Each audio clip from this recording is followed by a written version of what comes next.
মাটির নিচে কেটে গেছে প্রায় ২৪ বছর। সময়ের নিয়মে যেখানে দেহ মিশে যাওয়ার কথা প্রকৃতিতে, সেখানে কবর খুঁড়তেই মিলল এক বিস্ময়কর দৃশ্য।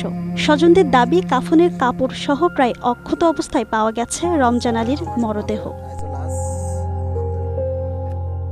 স্ত্রী জান্নাতুল ফেরদৌসকে স্বামীর পাশেই দাফনের জন্য কবর খনন করছিলেন পরিবারের সদস্যরা। তখনই সামনে আসে রমজান আলীর মরদেহ। দাবি করা হচ্ছে প্রায় ২৪ বছর আগে দাফন করা হলেও মরদেহ ও কাফনের কাপড় প্রায় অক্ষত ছিল। খবরটি ছড়িয়ে পড়তেই আশপাশের বিভিন্ন এলাকা থেকে শত শত মানুষ ভিড় করেন কবরস্থানে। স্থানীয়দের ভাষ্য, রমজান আলী ছিলেন সৎ, বিনয়ী ও ধর্মপরায়ণ মানুষ। জীবিকার তাগিদে চাল আটা বিক্রি করতেন এবং নিয়মিত ৫ ওয়াক্ত নামাজ আদায় করতেন।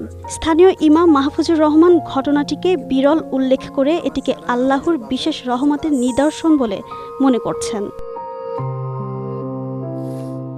বাবার মরদেহ দেখার পর তার কবরের পাশে মায়ের দাফন করেছেন বলে জানান রমজান আলীর ছেলে কামাল হোসেন। এদিকে উপজেলা স্বাস্থ্য কর্মকর্তা প্রিয়াঙ্কা চক্রবর্তীর মতে, এত বছর পর মরদেহ কিভাবে সংরক্ষিত থাকলো তার বৈজ্ঞানিক ব্যাখ্যা জানতে হলে ফরেনসিক পরীক্ষা নিরীক্ষা প্রয়োজন। কুমিল্লার মনোহরগঞ্জ উপজেলার উত্তর হাওলা ইউনিয়নের উলুপাড়া গ্রামে এই ঘটনা ঘটেছে, যা সামাজিক যোগাযোগ মাধ্যম থেকে শুরু করে সর্বত্র আলোচনার কেন্দ্রে।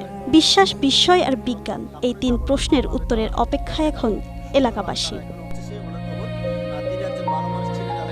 Desk report, Asia post.